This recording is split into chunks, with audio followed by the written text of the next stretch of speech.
একটা ড্রয়িং করব, সেটা হচ্ছে ফ্লাওয়ারের। তো স্টার্ট করা হয়ে গেছে। তো বন্ধুরা আপনারা দেখতেই পাচ্ছেন আমরা ব্যাকগ্রাউন্ডটা ড্রয়িং করে নিয়েছি।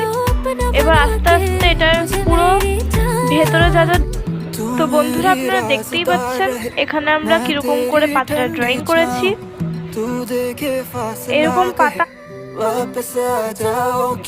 তো আপনারা দেখতেই পাচ্ছেন এখানে অলরেডি সব পাতা ড্রয়িং করা হয়ে গেছে। এবার জাস্ট স্কেচ করাটা বাকি।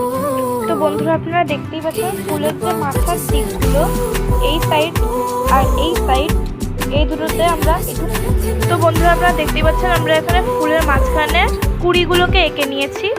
আঁকা হয়ে যাওয়ার পরে যে ফুলের, তো বন্ধুরা আপনারা যদি এই পুরো ফ্লাওয়ার ড্রয়িংটা যদি ভালো লেগে থাকে, লাইক অ্যান্ড সাবস্ক্রাইব করতে ভুলবেন না যেন।